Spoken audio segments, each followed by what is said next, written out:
Hey, I'm here at Grandma's, and we are going to be trying to record a bunch of stuff this week so that I can keep getting it out to you. Last week we were gone to Manistee to visit Jessica's sister.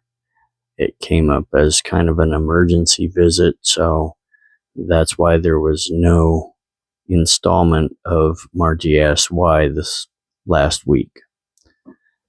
Without further ado, here's Grandma. Satan enters the garden.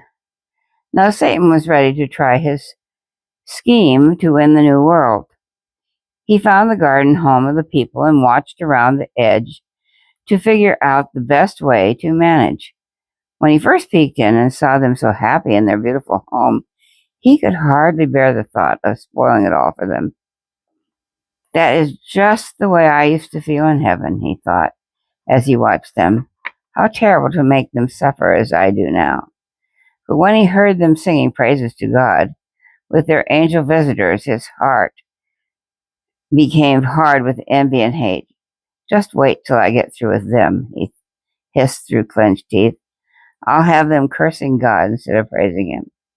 The only place God allowed him to be, in the garden, was at the forbidden tree. So what was he to do? He discovered that the beautiful serpent was the wisest creature God had made. It had wings and ate fruit like a man. He decided to take on the form of the serpent. That would be the cleverest way to manage. One morning the woman got so busy tending the flowers that the first thing she knew, she was away from her husband. Not only that, but she was where she could see that tree. At first she was afraid and started to leave, but then she thought nothing was around to hurt her. And why not have a good look at the tree while she had a chance? Satan saw her standing there looking.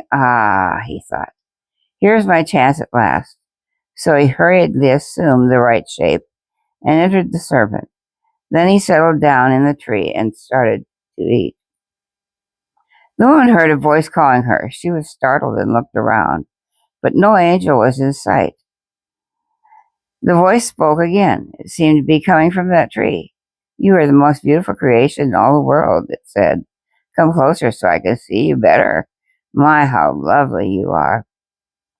These words pleased the woman, and she came nearer and looked closer. Why, it was a serpent speaking to her, and he was eating the fruit. Are you surprised to see that I can talk? He asked her between bites. When I eat this magic fruit, I can do anything. Why don't you try some? By the way, did God say that there were any trees you should not eat of? Yes, she replied. This is it. This is the tree. Well, now, it was just like God to tell you that. The serpent went on, talking while eating as fast as he could. He knows that if you eat this magic tree, you will be as wise as he is.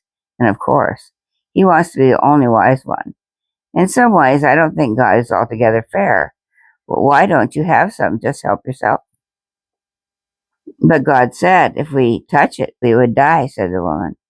Well, look at me. You can see for yourself it isn't so. Here, take this. And he picked some of the fruit and put it in her hand. There now.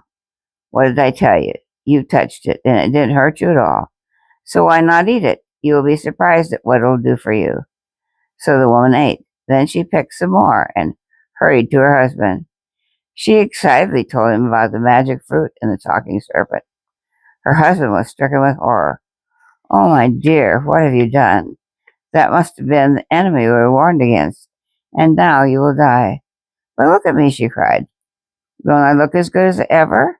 I feel fine, even better than usual. Why don't you try some too? He looked at her. Now that he was about to lose her, she seemed to him even more beautiful than ever. His heart felt sick. What should he do? Suddenly he decided to go along with her. He snatched the fruit and ate a bite quickly so that he wouldn't be tempted to change his mind. Now that they had done it, what would happen? They felt all right, but maybe nothing would happen. After a while, a strange sensation began to creep over them. They felt a bit chilly. Then with horror they noticed their garments of light were gradually fading away from them, and it was nearly the hour for their heavenly visitors to arrive. What should they do? They knew they should be clothed, but with what? In panic, they ran for the nearest grove of trees and made some makeshift clothes out of the largest leaves they could find. We can imagine while doing this, they started quarreling. The man scolded his wife for her action. If you had stayed with me as you were supposed to do, you wouldn't have gotten us into this trouble. Well, why didn't you hunt me up? Just shows you didn't care if I was lost and something happened to me, retorted the woman. Then they heard the voice of God's Son in the garden calling them. This was the first time they were not at the gate to greet their heavenly visitors. They were frantic. What could they do? Well, God would find them sooner or later. There was no use trying to hide. So the man called back. We discovered that for some reason our clothing had disappeared, and we were back here to fix something up to wear. Then came the dreaded question, did you eat at the forbidden tree? So the secret was out. They might as well come out of hiding and face it. They stood before their Creator, crestfallen and ashamed. God the Son looked upon them with sorrow. What have you done, my children? What have you done? The man blamed God. This woman you made for me, she gave me the fruit. The serpent deceived me, complained the woman accusingly. Then God told them what would be the result. Instead of being the most beautiful creature, the serpent would become the ugliest and most hated. The man and the woman would have pain and sorrow. They would have to work hard to make a living, and they could not live in the beautiful garden anymore. Oh, please let us stay in our lovely home, they begged. We won't ever disappoint you again, we promise. But God said they were more likely to disobey now than before, because they had given up to Satan. He would now have more power over them, and they would be weaker to resist him. Besides, God could not risk having sinners eat of the tree of life. If evil angels and wicked people should eat of the tree of life, they would live forever. Then there would never be an end to sin and trouble. When the story was ended, the children had questions to ask as usual. Dick wanted to know how tall the man was and what was his name.